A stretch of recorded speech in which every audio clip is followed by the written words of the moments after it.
field this one? Yeah, sure. All right. Well, we all met in high school. Our bass player was actually a senior when we were freshmen, and he didn't come into the band until a bit later. Nah.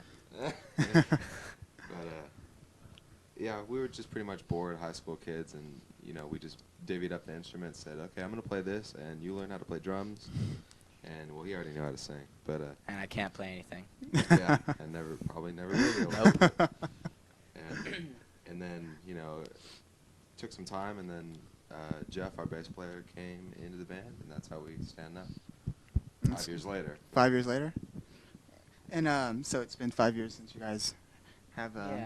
Yeah. Almost 6. Yeah. Summer of '91. Somewhere. around there. It's something. Okay. And how did the name AFI originate? I mean, that's like everyone I talk to, AFI. What does AFI stand for? AFI stands for asking for it. Asking for it. Yes. Okay. Yes. Because I see in the list that you guys go through assumed names. Yes. Also, and and everyone's just like, oh, okay, that's AFI. I'm like, where is it? Oh, that one right there. I'm like, oh, okay, there you go. It's just like, there's one in the list, like a bunch of effing idiots or. Is this a clean language show? Well, we can edit everything out. Okay. It's no big deal. But try to watch. Well, my mouths. I mean, say what you want to say. It's free. It's I'm free a form. mush mouth. Well, I'm a muck mouth. So my mouth is terrible. That's fine. It's no big deal. It's not fine. It's sad. It's sad. Well, it helps your lyrics though. I mean, if you go out there, it helps you write. It's weak. It's bad. It's a lack of vocabulary. It's pathetic. Sorry. Oh, don't worry about it. Sorry. Don't worry. Now, your first album, Answer That and Stay Fashionable, was on Wingnut. And what kind of changes did you see after you put that album out? I mean, as in audience-wise, or just people just starting to recognize you more, or? They knew the songs. Yeah. They then knew, instead of most, well, at least the kids in the area who had been coming to see us already, the ones who knew most of the lyrics then learned all of the lyrics. Yeah. Which was great. And other than that, Yeah, it was hardly a huge media explosion. Yeah. Well, other sold than about 5 copies. other than the Buzzbin video that we had on MTV and the what were we like 8 on Billboard or something like that. It's tough being on the cover of Spin and Rolling Stone all the time. Well, hey, I saw that cover on Rolling Stone. You like that? Yeah, it was kind of racy, but it was good. I was kind of wary about doing it, but I figured I'm young. Gotta live. Gotta go for it. Yeah. Anyways. Now, how did you hook up with Nitro? You or me? Go for it. We actually sent Nitro. Should I be talking to you? I feel like I should be talking to you, but there's this camera over here with. You can talk I to me. talk to. Okay, I'll talk to both of you. We originally sent a demo to Nitro Records before we had done Answer That and Stay Fashionable, and we didn't hear back from them. And after Answer That and Stay Fashionable came out, Jason Blackball called us and said, I really like you guys, and do you want me to play it for Dexter at Nitro? And we said, yeah, sure, great, go ahead. And he really liked it. We met with them, talked with them, sounded all cool. It was all good. Now we're on Nitro. Still all good. Still all good. That's great. And now, how did you go about? I mean, there's when you look at Answer That and Stay Fashionable, and Very Proud of You, which is your newest release on Nitro. Right. It's kind of a change. There's like more of a fun lyrics with like key lime pie, and I want to have a mohawk. I want to get a mohawk. On the old record. On the old record, and this one sounds a little more I don't know, angry, more serious. Yeah, it has a lot to do with like Key Lime Pie and I Want a Mohawk being songs that were written when I was 15 years old. Oh, really? Yeah, and you're not going to see those anymore. I mean, those songs, those songs are cool. Adam wrote Key Lime Pie. Oh, really? In its entirety. That is Adam's child. Where is he? There he is. There he is. He wrote it. Get him. Look, you missed him. Oh, he's gone.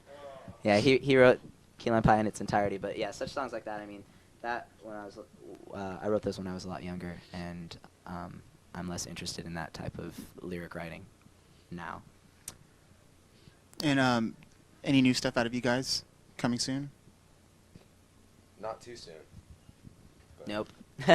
Hopefully fall. Fall? Yeah, we're gonna get home in June and start working our asses off. And Yeah, we still got a lot of touring to do before we could even start thinking about it. yeah, Yeah, you guys are like the Iron Man of touring. Every time I see you guys, you're Thank like, yeah, you're all, oh, we just came back from here, and we're still on tour. And it's like every time I see you, it's like, Right, it's so funny. we've Because the been- last time I saw you was at Gilman. It was the Gilman show. Right. It was January 4th, and I had given you my card, and you're like, oh gosh, we're. We won't be around. You're not gonna find any of us for a while. And, Yeah. that's it's good. And, It's great. It's great. Yeah. yeah, wouldn't have it any other way. Yeah, that's cool. And so how do you go about writing your material? For just is it collaborative? You write all lyrics? Does everyone just contribute? Yeah, it's almost like an assembly line, almost. Usually either... Good analogy, Mark. Geoff or I will write, just some music, like as in riffs and just, ideas for drum beats. Usually work it out with Adam, our drummer, in case you didn't know that. Yeah. And, In case you didn't know that. Yeah. How metal is that? Stupid combi. In case you didn't know that, I'm metal.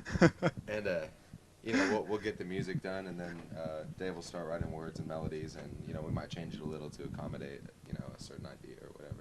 But for the most part, it just starts here and just gets bigger and bigger, then eventually we have a finished song. Nobody really rarely sits down and writes an entire song and then says, this is the song. Yeah. And what inspires you guys to write the music that you have? I mean, who's your inspirations musically? Like other bands? Other bands, yeah. From like back in the day? Or Yeah, well, any of the bands you admire. I mean, it could be back in the day, it could be now, it could be future bands. Both those territories, sick of it all. Sick of it all. Sick of it all. Have you seen them before? Yeah. Spiritual. Yeah. It's amazing. It's Yeah, amazing. when If I- you haven't seen Sick of It All, And for those of you who are missing tonight's show, shame on you, because this is like, you're dropping the ball. yeah, this.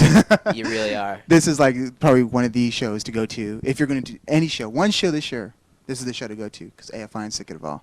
It's Sick of it all. Sick of It All. Yeah. If you're missing Sick of It All, you're fought. Definitely. Know about it. Go see them. Will change your life. Now you've worked with Tim Armstrong and Brett Reed from Rancid. Yeah. And are you guys going to do more stuff with them, or do you have any? It's like, just they drop in and just say, hey. Yeah. I mean, Yeah. yeah, pretty much. They're our buddies, and they're really busy. Yeah. Oh, yeah. Talk about busy. Those guys are really, really busy all the time.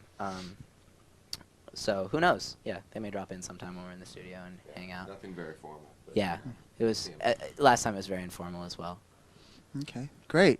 Well, I've read a lot of interviews with Rancid, and they always mention AFI in their interviews as like one of the best hardcore bands that are out there right now. And I gotta agree. I definitely have to agree with that. Thank and you. I want to thank AFI, Mark and Davey, for coming, for taking the time to do the interview.